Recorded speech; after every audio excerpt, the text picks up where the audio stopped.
Good morning. Good morning. Thank you. First of all, I would like to thank the CHRC staff for this opportunity. I was on the debate team in high school, and I think about the value that it has played in my life in relation to reasoning and constructing arguments. So it was a no-brainer for me being a part of this event. So if you look inside your programs, you'll notice that there's the score sheet that the judges will be using. While listening to the debate, the judges will be looking for certain criteria to be met.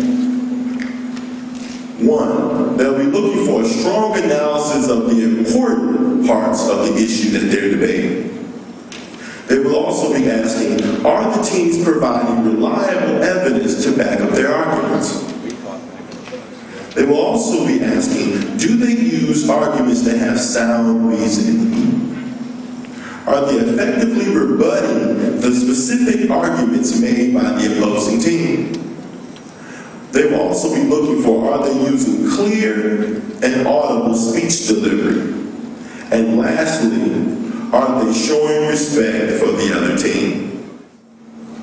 The first speaker from Team 1A. You have 3 minutes. My partner and I hold the view that privacy as related to social media issues does not mean the same thing as privacy. For example, your mail, your phone calls, etc. Here's why that is so. Social networking is a relatively new phenomenon. Online social networks allow users to build relationships and connections to other internet users.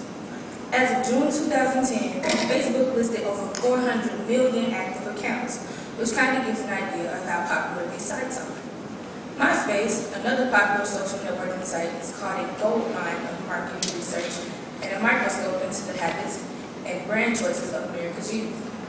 So, there's a paradox. For on the internet, the illusion of privacy exists, particularly among new users or those engaged exclusively in recreational domains such as Facebook.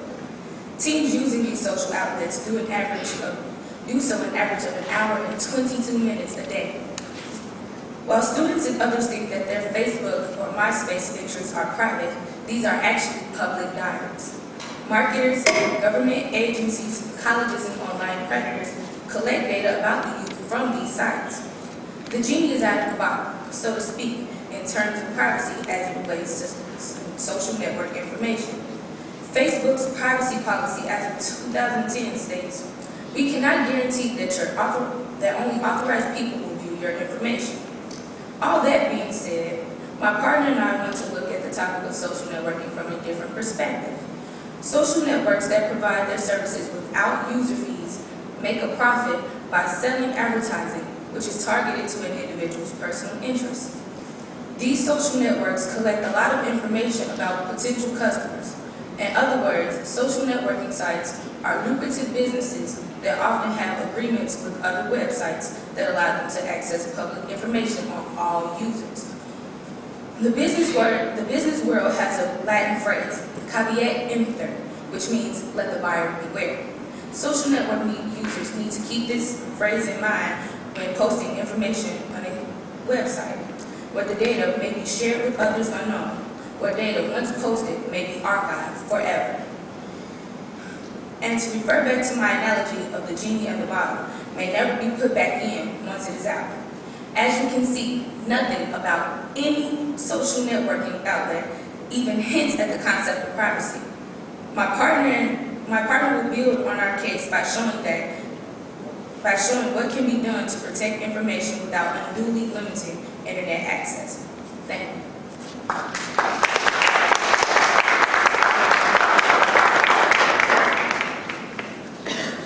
Next speaker from Team 1B. Good morning, everyone. Has everyone ever heard of the old saying, history repeats itself? Too often we have to wait until something tragic happened in order us to make necessary change. Just think about it, 9/11, airport security, fire safety laws, and the tragic factory fire. Right now, we're at one of those defining moments in history. Let's not wait until tragedies occur in order for us to make necessary changes. I wanted to tell you all a story about the Facebook hitman. In October of this year, a lady named London Ely posted the following quote, "I want somebody to kill my baby's daddy." And the following man, James, provided with a quote and said, "I'll do it, but I need the money first." Then she followed and quoted where he be at, what he looks like, and all these places where he stays. And all these things will be posted on Facebook and social media networks. They'll be following racial slurs, but none of this stuff is able to be manifested due to social media environment. Who will patrol the streets of Twitter? Who will be the stoplight at Facebook Crossroad? Who will stop the terrorists from invading our space? We have officers in the real world that enforce the law, but who will enforce the law in a virtual world? And how do we expect to do so if we don't allow social media networks to monitor what has been posted on their sites? Come on, people, we have to be proactive. We always wait until something bad happens until we have something to do about the situation. So let's be proactive and stop waiting and be reformative of what has been coming to us. Thank you.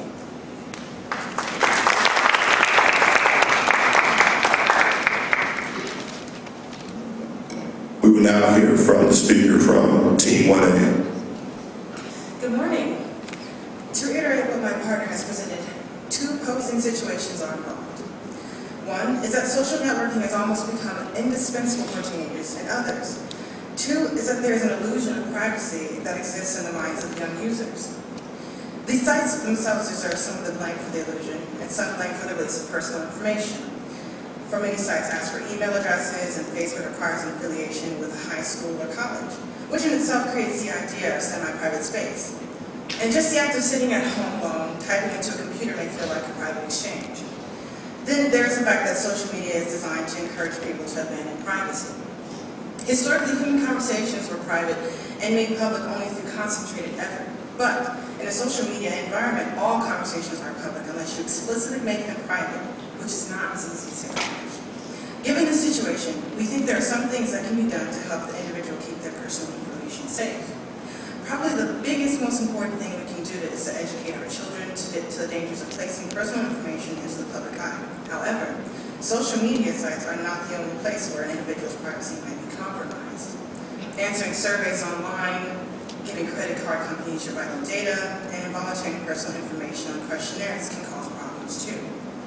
Parents, schools, and others should start early in teaching children to know what information to withhold from the public forum.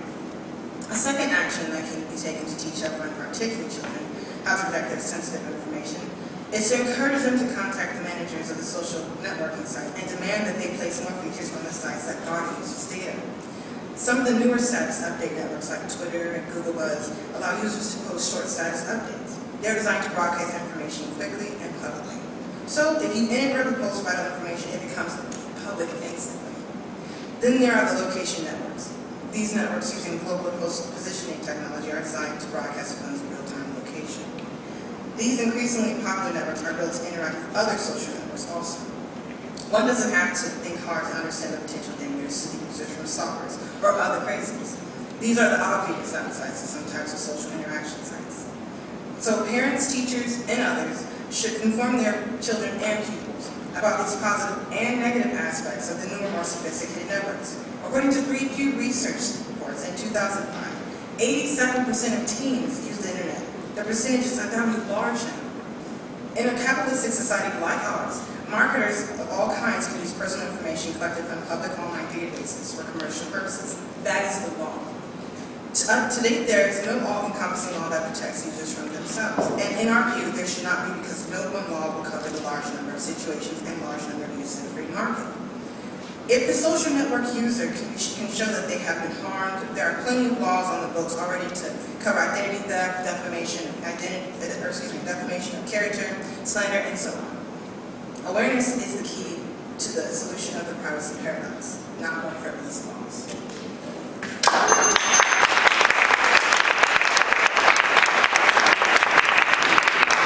Next speaker from Team 1B. Good morning. It is self-evident that our brothers become the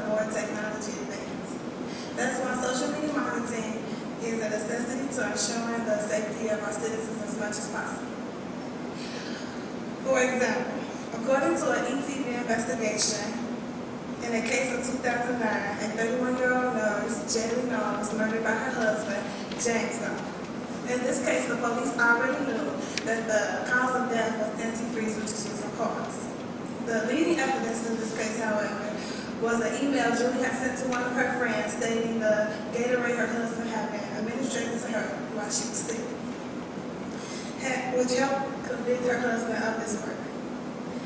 Social media monitoring can help save lives. Had we had access to this email beforehand, Julie would still be here today. Also, statistics show that there needs to be a change in the cyber world. Suicide is the third leading cause of death amongst us young people. According to a Yale study, bullying victims via social media are 9 times more likely to commit suicide. According to an ABC News, nearly 30% of students are victims of bullying, emotionally, physically, or even cyberbullying. People should have a sense of comfort when they are online. They should not have to worry about people being mean to them or people bullying them. With social media monitoring, people will not have to worry about this, and this will save a lot of people's lives. How many more lives must it take till we realize that social media monitoring is not an invasion of privacy? It is a form of security. Not only is it a form of security, it gives us a sense of confidence, not only in the real world, but also in the cyber world. Thank you.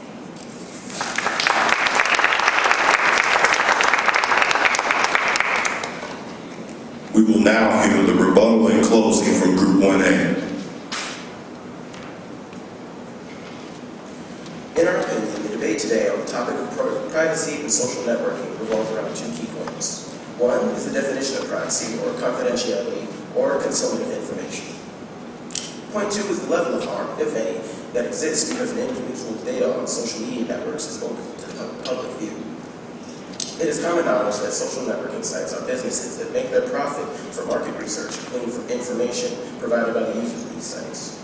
Combine this with the definition of a corporation, an entity that's only purpose is to make profit for stockholders. Media giant Rupert Murdoch owns MySpace, so you can believe the information will be used to make a profit. With even little common sense, social network users know that their postings will not be completely private or protected. Our opponents want you to believe that information placed on social media outlets should be viewed like ideas in a letter or a personal telephone call. The analogy does not hold up under close inspection. A personal letter sealed and dropped off at the post office is guaranteed to stay private. A personal telephone call from your home is guaranteed to stay private by Verizon Wireless or another calling center. The internet, or the World Wide Web, is the largest public forum that has ever existed. In fact, it was founded on the idea of sharing information and research. It is an extended version of the old public square where info could be posted or shared in public. Social media sites on the internet cannot by any stretch of the imagination be considered to be private. If the issue went to the courts, it would never rise to the standard of legal privacy. Now, let us look at the issue of harm that our opponents claim exists. What data, if any, could be put out that could cause harm to the individual? Social security numbers, banking info, and home addresses are examples that would fit. Social network sites do not require that the user post this data in order to have an account with them, so there's no reason for the real private information to be on Facebook or MySpace outlet. The social network sites are fine-tuning their privacy settings to help protect the information that's posted. Just last year, Facebook overhauled their privacy setting standards. Scam artists and identity thieves are always looking for ways to cheat the public, and if information is placed on a public forum, it makes it easier for these criminals to act. So, as we said in our constructive speeches, parents, schools, and others should caution young people, especially not to place vital statistics on a casual social media outlet. Using the legal standard to determine if harm has been done to the individual social site user, we do not believe the case would be made, since the users are voluntarily posting the information. For the courts to hold the social networking sites liable, the user would need to show that the harm has been done to them intentionally or through negligence. We believe the best solution is to let the free market enterprises like MySpace correct any deficiencies they have, which, as we have shown, they are doing. The courts don't need any more frivolous lawsuits, and American citizens of all ages don't need any more legal intrusions by the government in their lives. And remember, there is no expectation of privacy when you post personal information on the web. Thank you.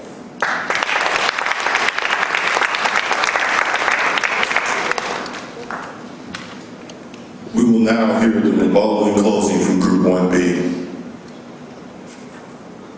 Institution monitoring interaction on social media sites are an invasion of an individual's privacy. That is the question, and I am arguing opposition.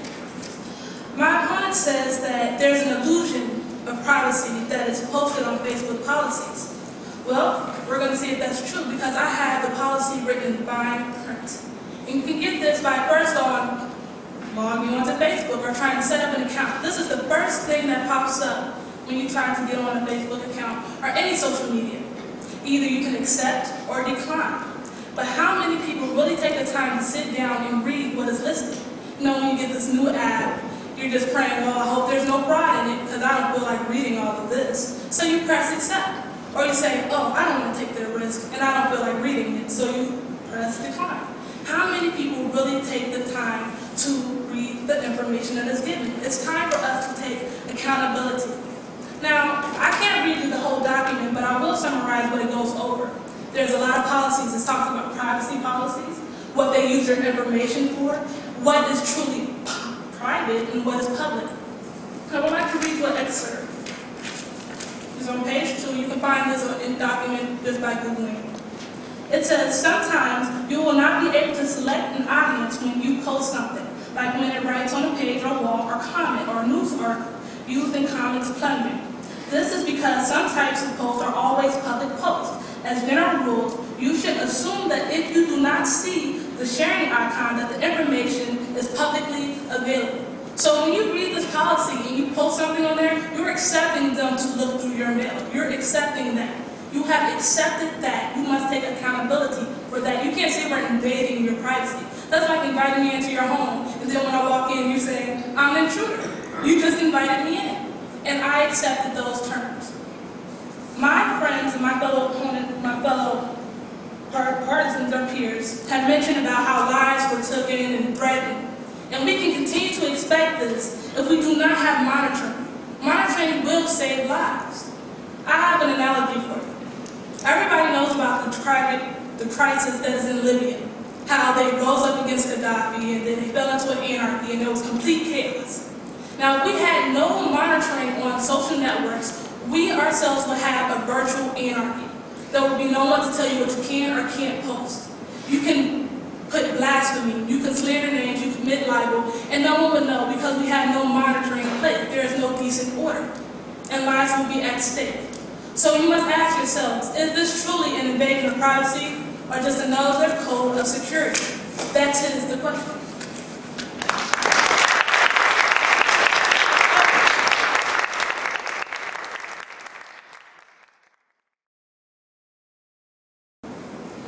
Resolved. There should be more restrictions on gun access in the United States. In 2007, at Virginia Tech, Song Wee Cho killed 32 people and wounded 25 others before taking his own life with handguns he purchased himself. 2 years later, Nadal Malik Hassan purchased an FN-57 semi-automatic pistol at the Guns Galore store in Killeen, Texas. Then he used it to attack people at Fort Hood military base, killing 13 people and wounding 29. Earlier this year, reportedly armed with a 9mm Glock 19 semi-automatic pistol with a 33-round magazine, Jared Lee Loughner shot 19 people, 6 of them fatally, during an open meeting held by United States Representative Gabrielle Giffords, who spoke her first public words 2 days ago on her road to recovery from a direct shot to the head. Resolved. There should be more restrictions on gun access in the United States. We argue this position based on 3 main points. 1, there is a direct correlation between gun control and gun crime. 2, gun crime in the United States suggests that our gun control laws are woefully inadequate. 3, restrictions governing the sale of guns and ammunition are reasonable, effective, and constitutionally sound. Stricter gun control laws result in lower gun crime. According to a study of homicide, suicide, and unintentional firearm fatality published in 2010, in 1 year, guns murdered 17 people in Finland, 35 in Australia, 39 in England and Wales, 60 in Spain, 194 in Germany, and 200 in Canada. It is difficult to buy guns in these countries.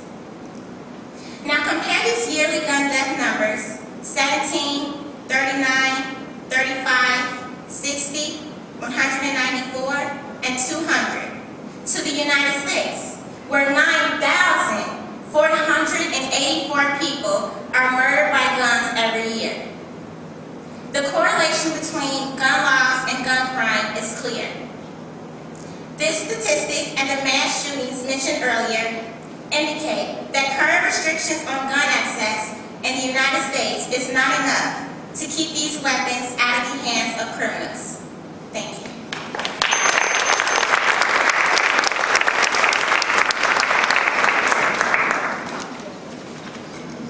First speaker from Team 2B. Good morning, everyone. My partner and I are resolved that there should be restrictions on guns in the U.S. Right up front, let us be clear on the gun control topic. We do not favor the banning and sale and ownership of all guns.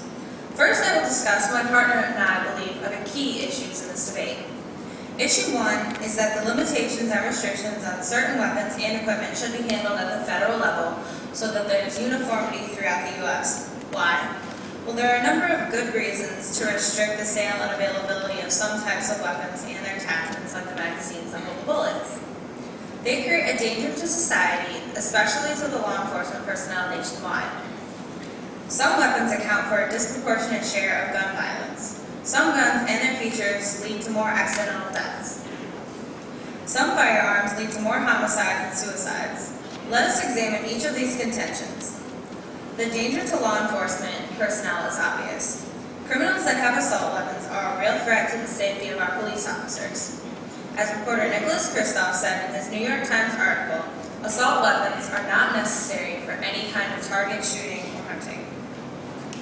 Drug cartels, gangs, and hardened criminals are all linked directly to the illegal sale and use of assault weapons.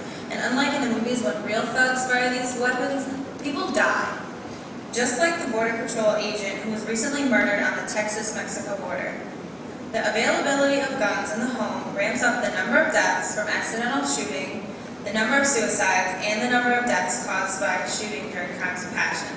The book Gun Control reports that gunshot wounds account for 10% of all deaths among children ages 5 to 14. Let me repeat that. Gunshot wounds account for 10% of all deaths among children ages 5 to 14. As Dr. Martin Luther King said, the ultimate weakness of violence is that it is a descending spiral. Answering violence with violence multiplies this violence, adding deeper darkness to a night already devoid of stars. Not restricting assault weapons and cartridge holders that hold an excessive amount of bullets adds to this violence. My partner and I are against adding to this violence. Therefore, he will offer a solution to how the U.S. government can control the availability and misuse of assault weapons and to make all guns safer, thus making a safer world for all of us. Thank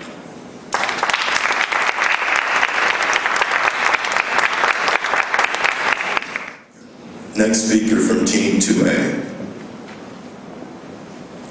Good morning.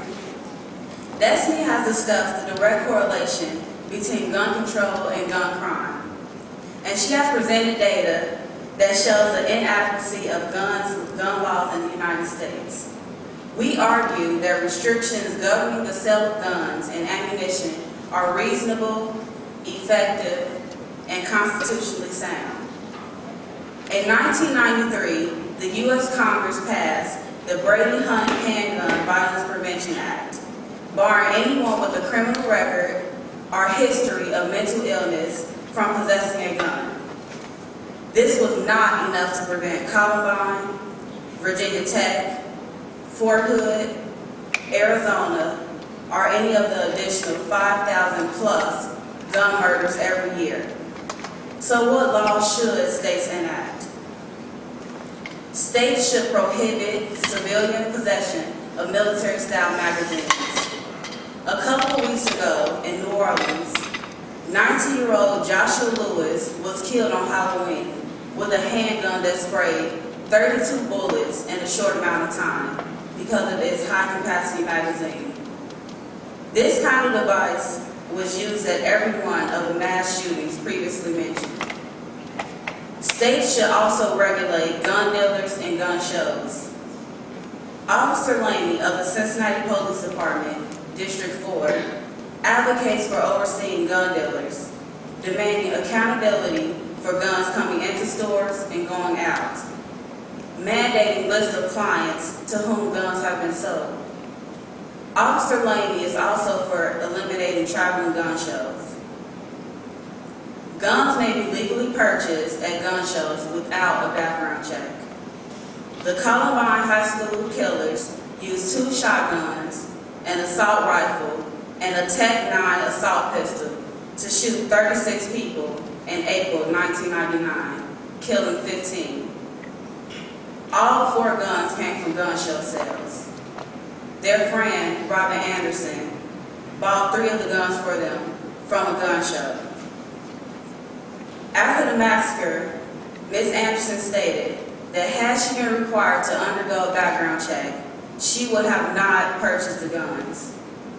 This is known as the gun show loophole, which allows unlicensed private sellers to sell guns without the Brady background check.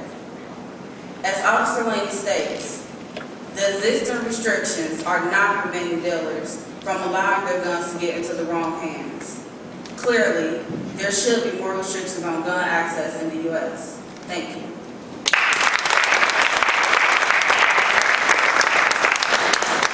Next speaker from Team 2B.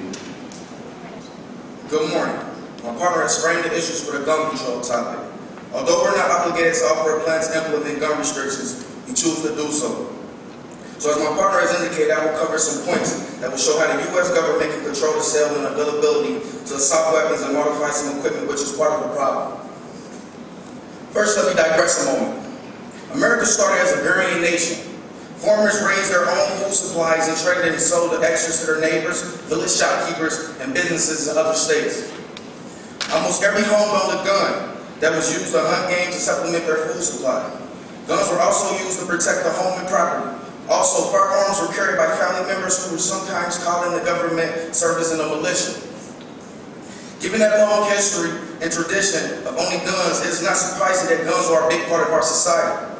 Times have changed though. We no longer have to supply a weapon for military service. We no longer have to supplement our food supply, though some still do.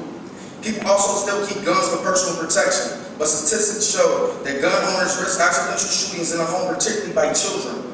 My partner accentuated the danger to children 5 to 14 years of age.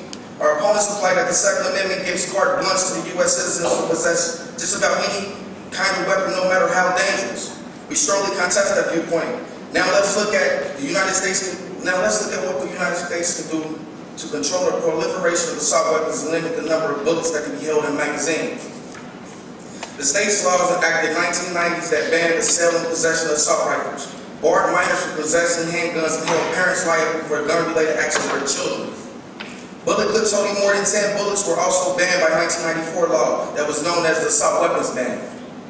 The Bush administration, pandering to the National Rifle Association, allowed the law to lapse in 2004.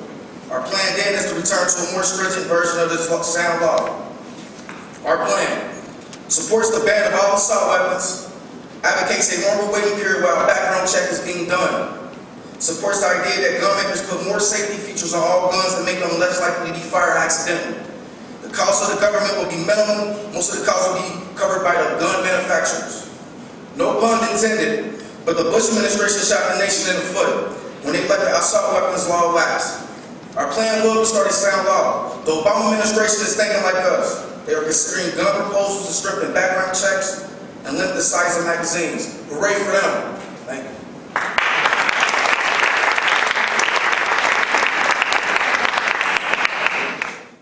Now we'll hear the rebuttal and closing from Group 2A. Good morning. Destiny and Nakia have argued that there should be more restrictions on gun access in the United States based on the obvious correlation between gun control and gun crime, and the compelling evidence that the United States has not done enough to curb gun crime. The gun control laws Nakia described are reasonable, effective, and constitutionally sound. We are referring, of course, to the Second Amendment. It has been argued that stricter gun laws might prevent an individual from owning a gun for personal protection. There is no reason why a law-abiding citizen of sound mind cannot purchase and possess a gun for this purpose. Officer Laney explained that the Ohio license to carry a concealed weapon, you must be at least 21 years of age, you must have resided in Ohio for at least 45 days, you must have been a resident in the county for which you applied for at least 30 days, and you must complete 12 hours of training from a qualified CCW instructor. The person who considers this process prohibitive might reflect on the value of the lives lost in the mass shootings and gun murders that might have been saved had stricter gun laws been in place. To those concerned about protecting their property, you cannot legally use deadly force in order to protect your property. Many opposed to gun control have argued that restrictions on gun access is a violation of our Second Amendment rights. With all due respect to those opponents, placing reasonable restrictions on gun access does not violate the Second Amendment right to bear arms. The Second Amendment to the Constitution states, a well-regulated militia being necessary to the security of a free state, the right of the people to keep and bear arms shall not be infringed. We are not threatened by attacks from bandits or Native Americans or other states, as were our predecessors who wrote the Bill of Rights. We are threatened by other American citizens who carry guns. Songwe Cho in Virginia, Nadal Malik Hassan in Texas, Jared Lee Loeffner in Arizona, Eric Ellis and Dylan Klebo in Colorado. We argue that more restrictions on gun access will keep these weapons out of the hands of criminals. Thank you.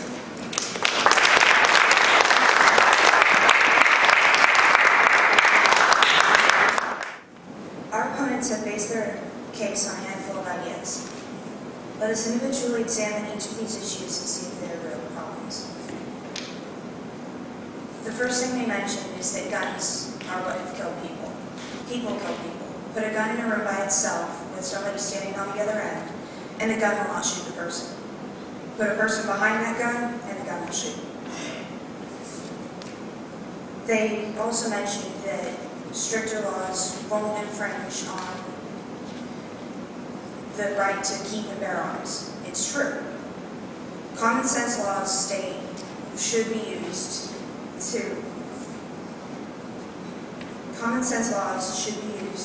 to more control the gun issues in the United States.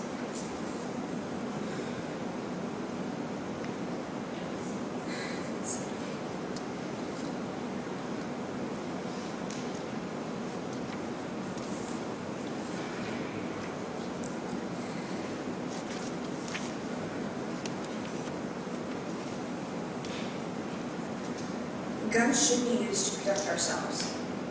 We have enemies. Our neighbors can be our enemies. People who we consider friends can be enemies. Problems in this country are not based around guns, they're based around other issues, such as drugs. Yes, guns can be misused, and safety laws, safety restrictions on these guns would prevent some issues, such as preventing the sale of automatic weapons. However, that still doesn't entirely fix the issue. Gun control is not about restricting safety, it's about restricting dangers to ourselves. You can't put a child in a room with a bunch of knives and hope it doesn't cut itself. You have to hope that you can't just hope, you have to do something. We put stuff that our children will choke on away.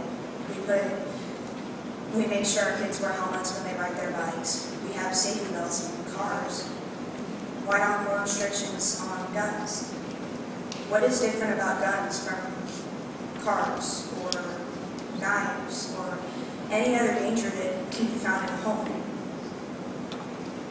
Safety is the key. Safety is what will prevent many issues, not completely cutting off guns. We'll now go with the first speaker from Team 3A. Resolved. Affirmative action policies used in public college acceptance allows for equal opportunity for applicants. Our team will argue 3 main points. First, affirmative action is needed to compensate minorities for the residual effects of centuries of slavery and oppression.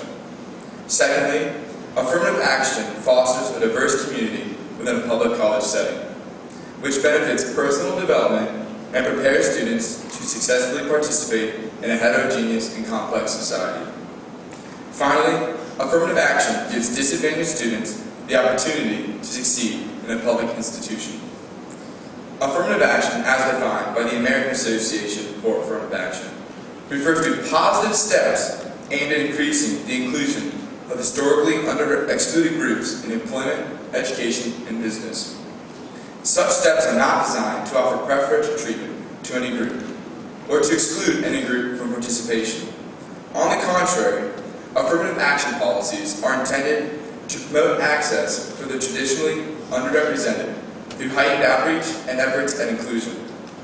In his Executive Order 11246, President Lyndon B. Johnson wrote, "You do not take a person who for years has been hobbled by chains, liberate him, and bring him to the starting line of a race, and say, you're free to compete with all the others, and still justly believe you've been completely fair." In America, African Americans have been enslaved 100 years longer than they have been free. Less than 50 years ago, blacks could not go to the same schools as whites, sit where they pleased on a bus, nor even use the same bathroom as a white person. This long-term systemic discrimination has forced African Americans, as well as Native Americans, Latino Americans, and other minorities to compete on an uneven playing field. Affirmative action combats this psychological and societal legacy of racism and discrimination. President John F. Kennedy first coined the term in his Executive Order 10925, which he encouraged government contractors to take affirmative action to ensure applicants are employed and employees are treated during employment without regard to their race, creed, color, or national origin. Yes, this order calls for positive and proactive steps to be taken to create true equality for all. Although it began in the work field, affirmative action has diffused to the realm of education to compensate for these histories of injustices and bridge that gap of inequality. Affirmative action plays an important role in college admissions decisions. As I mentioned before, it fosters a diverse community within a public college setting. A diverse learning environment educates and prepares citizens for multicultural democracy. Affirmative action provides disadvantaged students the opportunity to succeed in a public institution that would not have admitted them under the traditional merit-based approach. Time's up. First speaker from Team 3B.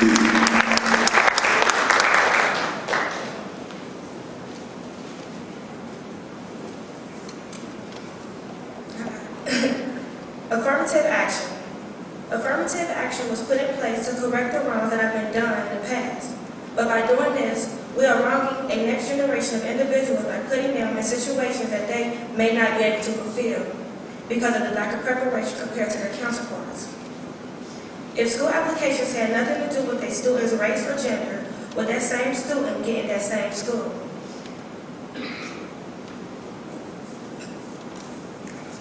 As a society, we want all students to seek higher education and to be successful. We do not want to put a student in a situation which they cannot achieve. A student that is unable to succeed at an institution of higher level cannot be accepted if they do not have the skill in order to compete. Race and gender are not the issues in determining a student's ability. It is better to look beyond what you see and see what the student can offer before you judge. Martin Luther King said, we should be judged by our content of our character, not by our race.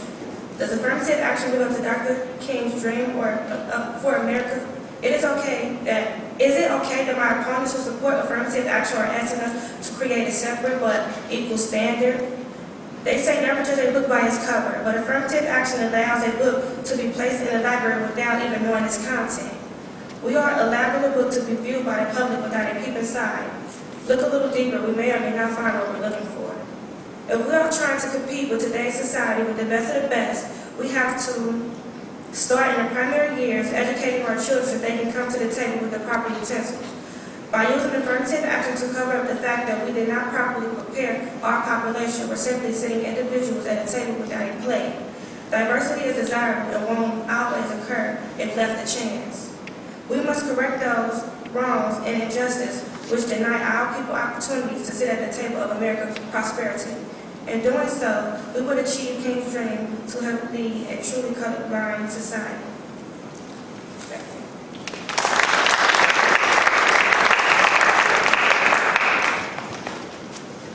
First speaker from Team 3C.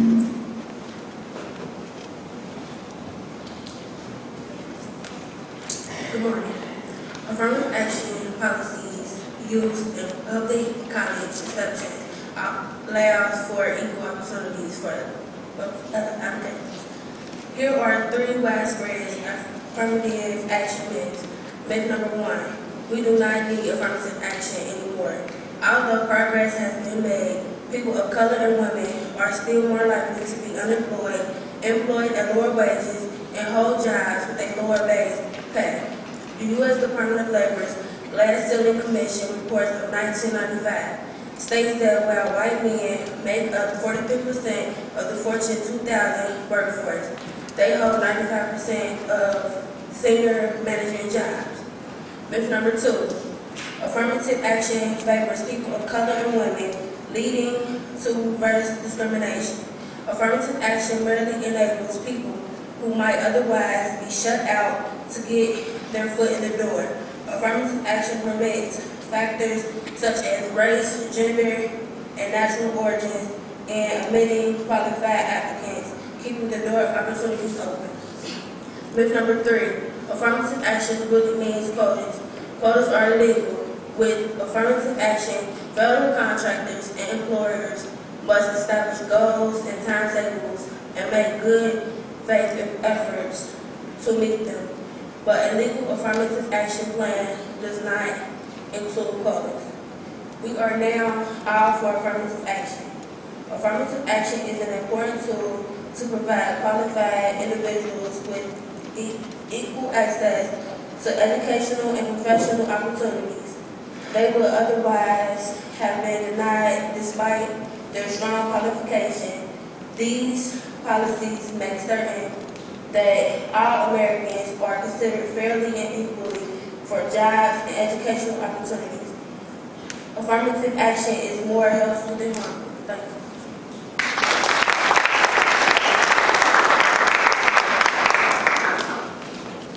you. We will now hear from the next speaker from Team 3A.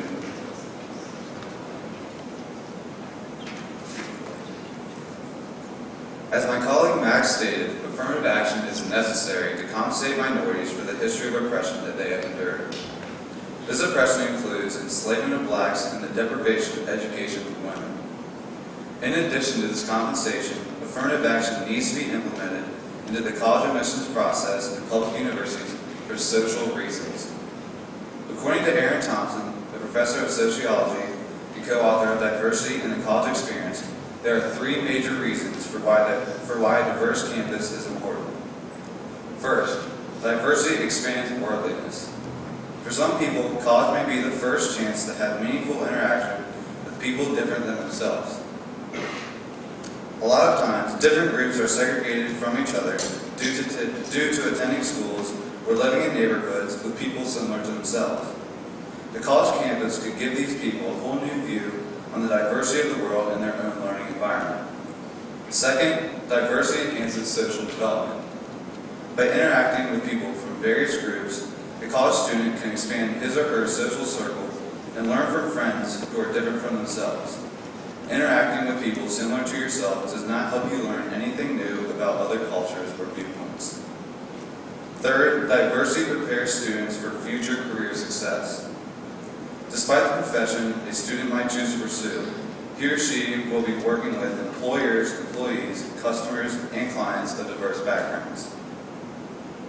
Attending a college with a diverse campus will make students feel comfortable working and interacting with individuals of multiple cultures and ethnicities.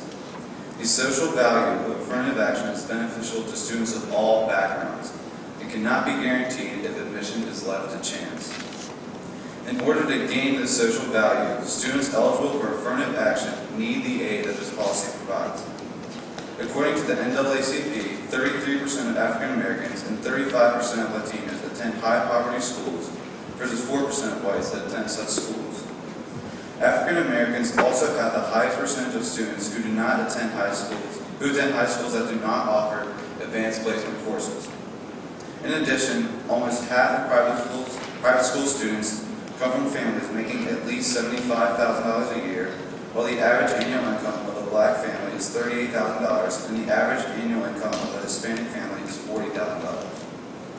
Therefore, affirmative action gives underrepresented minorities who come from disadvantaged schools and families the chance that they otherwise might not have had to succeed at the college level. As Dr. Martin Luther King Jr. once said, with equal opportunity must come the practical, realistic aid with which to seize it. Giving a pair of shoes to a man who has not learned to walk is a cruel jest.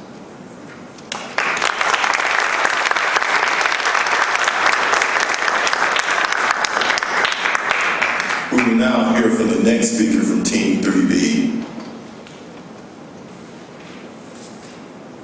Good morning. Affirmative action. While my opponents may believe affirmative action can level what has been an uneven playing field, we argue that racism and sexism must be completely eliminated as factors of prejudice and bias. Throughout the history of our country, race and sex has been used often enough to exclude qualified candidates.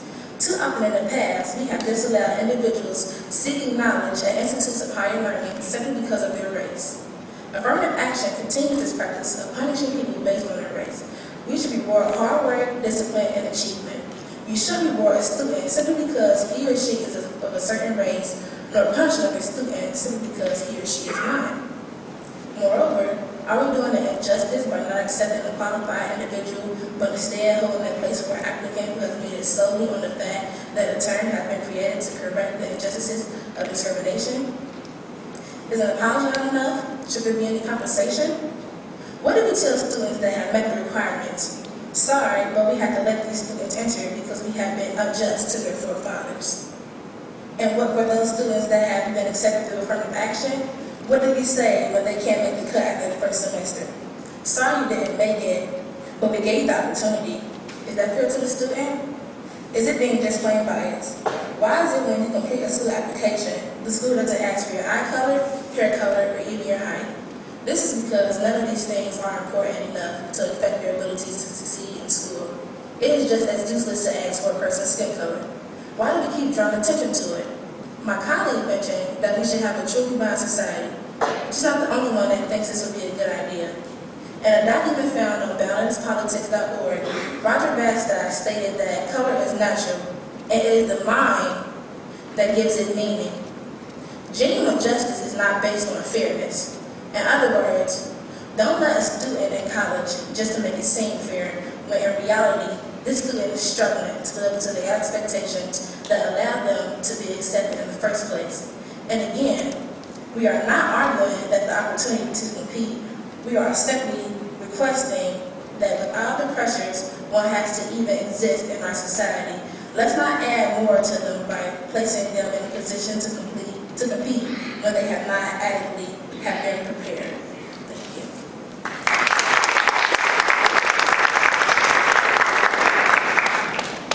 you. Next up will be the next speaker from Team 3C.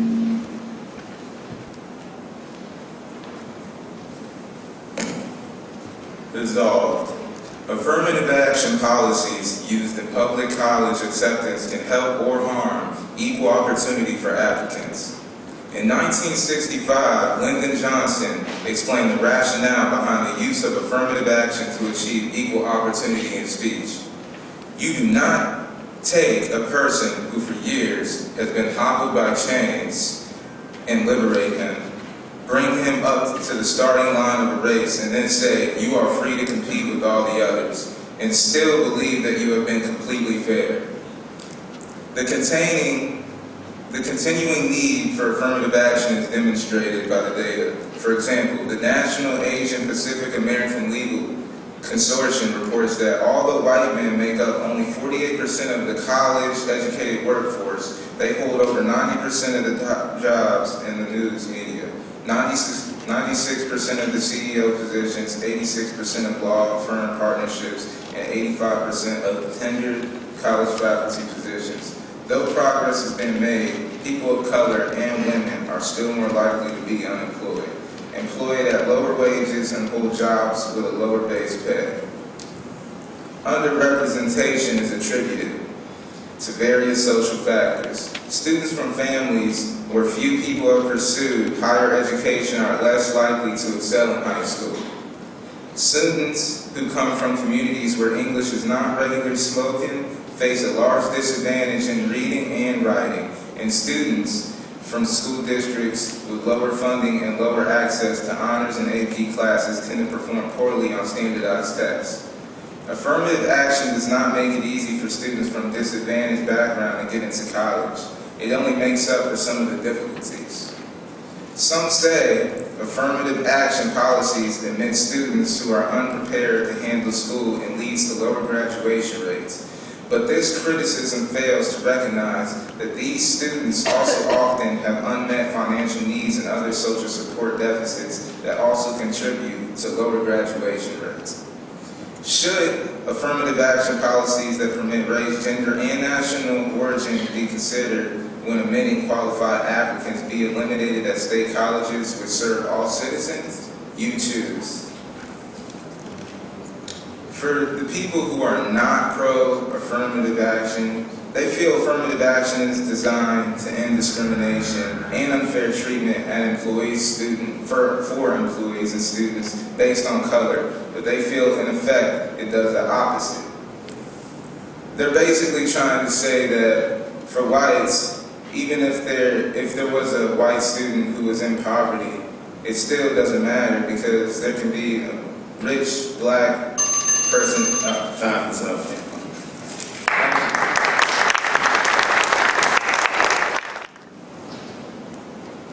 Now we'll hear the rebuttal and closing from Team 3A.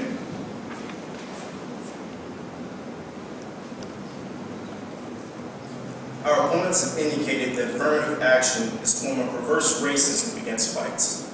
However, this claim asserts the belief that affirmative action's objective is to promote inherent superiority of minorities over whites in society, as implied by the word racism. Let us revisit the definition of affirmative action that Max so expertly articulated. The positive steps toward increasing the inclusion of historically oppressed groups in endeavors such as education are not designed to offer preference or cause the exclusion of any other group. Affirmative action does not hold white students in contempt, nor put minority students on a pedestal. Conversely, the goal of this process is to allow everyone from all walks of life to be afforded the same opportunities to succeed academically, and to ensure that all students are awarded the experience of existing within a diverse environment with a high social value. Affirmative action is necessary to see this ambition through, because as Tommy said, this benefit may not be guaranteed to college students if minority admission is simply left to chance. According to a study performed in 2005 by researchers at Princeton University, without the use of affirmative action, the acceptance rate for African American students would fall from 33.7% to a mere 12.2%. And the Hispanic rate would be cut in half, from 26.8% to 12.9%. Yet the acceptance rate of white students would only rise by less than 1%. This process is not hindering the number of white students that are accepted into colleges, but it is giving the minority students a boost and a chance to show that they can perform at the same level as white students, so that all may be, as Max said, on an even playing field. Our esteemed opposition has also made the case that the use of affirmative action is demeaning to minorities. Yet would that not also mean that scholarships, grants, and other means of financial aid are condescending as well? Benefits that non-affirmative action students happily receive and use. Affirmative action is not a fiscal plan to attend college. It is most certainly not a handout or an act of charity. It simply makes prospective opportunities available to those who could not have them before. It opens doors, but it does not force its participants to walk through them. The decision to take advantage of these new opportunities falls on the shoulders of the students. Our opponents have also stated that recipients of affirmative action are not ready to handle the academic rigor of more selective colleges. However, affirmative action does not function the same as open admissions policies that permit student enrollment into a college without any regard to their academic qualifications. It is not a quota that colleges try to meet in order to meet for a desired level for diversity. The alternative position was correct in saying that these were legal. Affirmative action is not a policy, it is a process. And it aims to make amends for the resources and opportunities that minorities have been deprived of for centuries. There is no correlation between a person's intelligence and their skin tone, so again, in agreement with the alternative, the only reason that so many capable minority students would not be ready for a rigorous college curriculum would be that they have not had access to academic luxuries, such as honors and AP level courses, SAT and ACT tutors, and other test preparation materials. In addition to connections and networking capabilities that predominantly white schools can almost take advantage of at will. I will conclude with the words of President Lyndon Johnson. It is not enough to open the gates of opportunity. All U.S. students must have the ability to walk through those gates. And affirmative action gives minority students the ability and a choice to march onward to the full academic potential.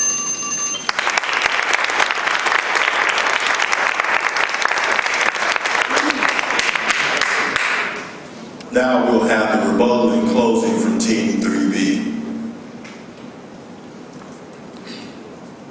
Well, affirmative action. Affirmative action gives minorities a chance to pursue their dreams into higher education. Although they have this advantage to compete with the elite, they may have a disadvantage when competing with their counterparts due to lack of preparedness. In the past, many individuals were disallowed seeking the knowledge of higher education simply because of their race. Affirmative action is more of a disadvantage as it continues to punish people based on their race. If education is based on the hard work and discipline and achievement, as people want us to believe, for us to be successful, then what does race have to do with the situation? As society, we are all equal with the rights of any citizen to obtain success in a higher learning, the workplace, or anywhere else.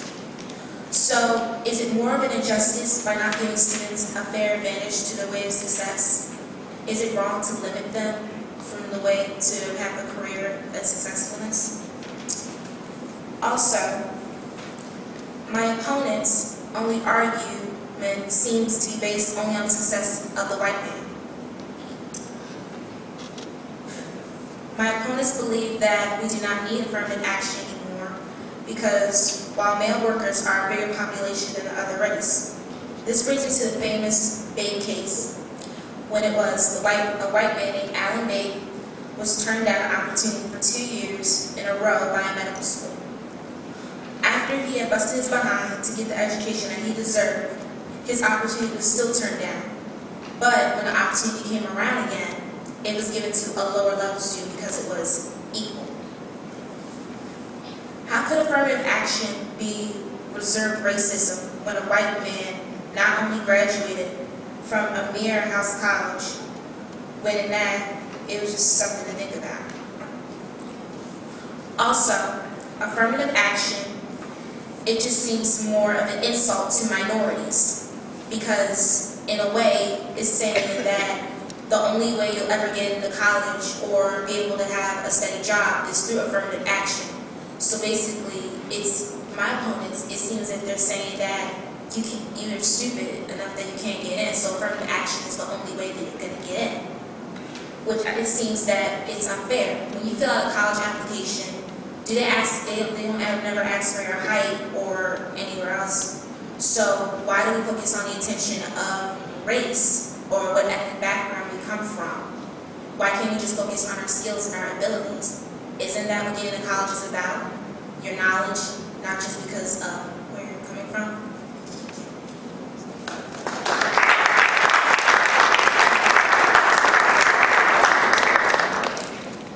And now we'll hear the final rebuttal and closing from Team 3C.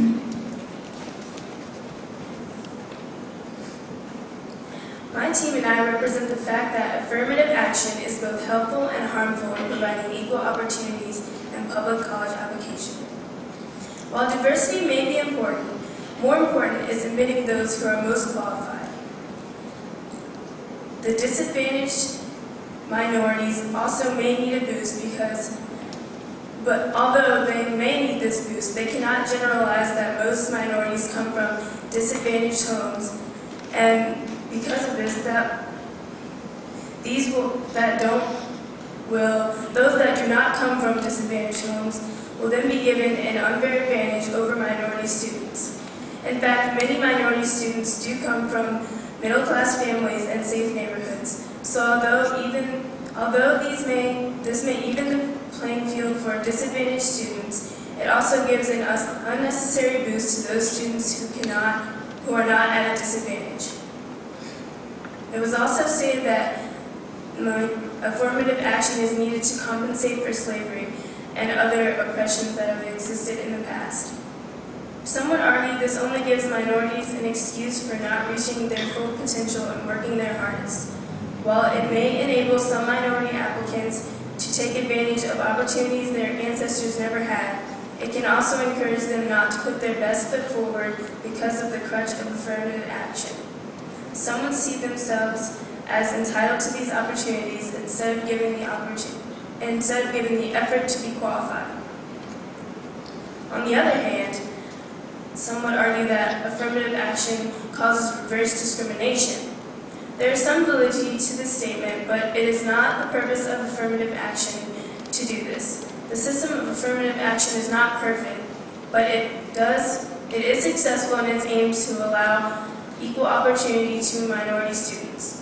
Research has shown that more minority students come from impoverished families than their white counterparts. This is why affirmative action is needed to aid these minority students in college admission. Lower standards of accountability can also come from affirmative action, but while this may be true, to a certain extent, it also rewards those minority students who have genuinely worked their hardest, but who may have not been able to achieve at the level of majority students because of limiting circumstances, such as family income and violent neighborhoods. It has also been said that minority students that are accepted into well-acclaimed universities are ill-equipped to handle these schools. But while these minorities appear to be ill-equipped on paper, affirmative action allows them the opportunity to prove themselves in a college setting and give them a second chance. Affirmative action has also been said to be condescending and demeaning to minority achievement. But while some may need affirmative action to realize their dreams, others may not. But it is inaccurate to say that affirmative action takes away from minority achievement because there is no shame in accepting the aid of a society that for years has oppressed these people. So from these points, it is obvious that affirmative action is both helpful and harmful in the college admissions process. Thank you.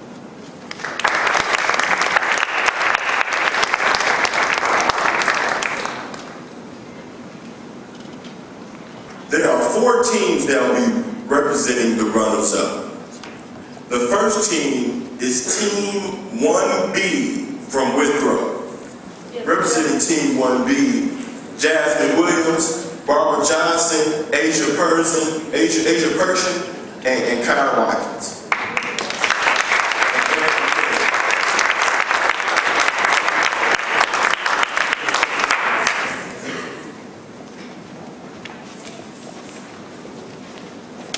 The next runner-up, Team 2B from Job Corps.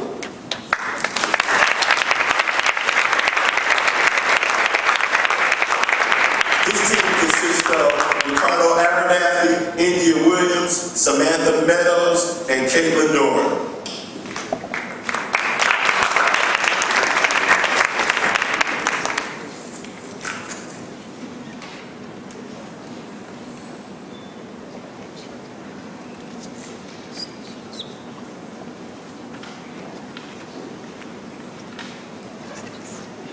Another runner-up, Team 3B from Woodward.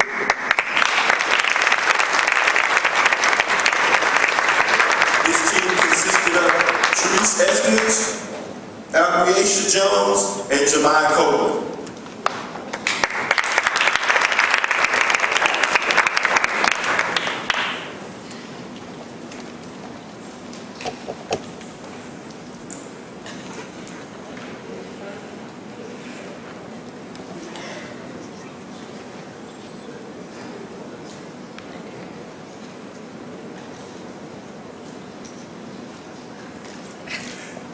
And the final runner-up, Team 3C from the NAACP.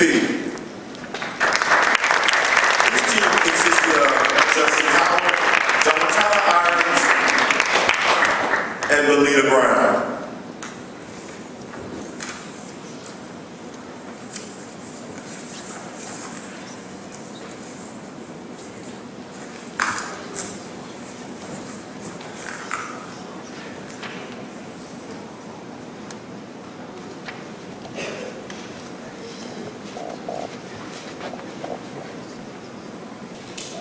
Our third place winner, Team 1A from Job Corps.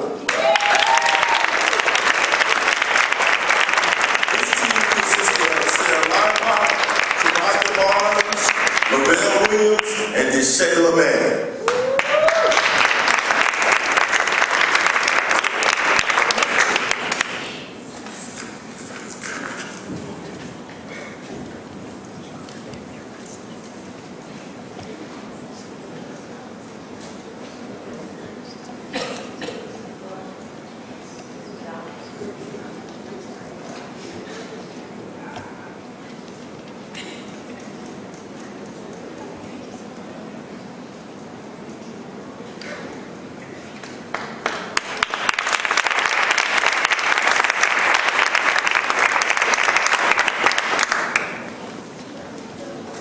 The second place winner is Team 2A for Southern Country Day School. This team consisted of Justin Williams, Jesse Hughes, and Nakia Woodard.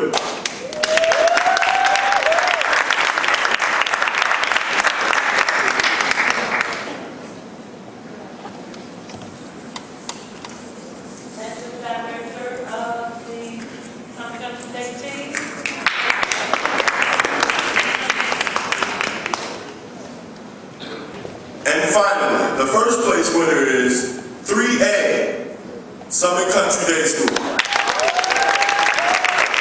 This team consisted of Jake McClain, Tommy Craig, and Max Williams.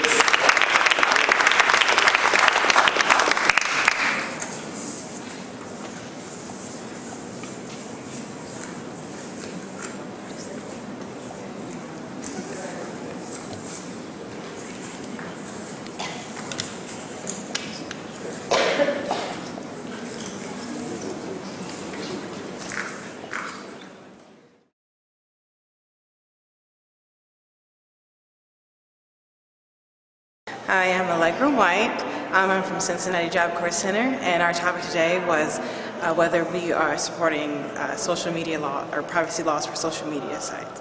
Basically, we all came together and we would go through sites from magazines, internet, articles that were on the internet as well. We tried to keep it as centered on more scholar-like things, like not going to Wikipedia or any other sites that wasn't supporting what we were trying to get to.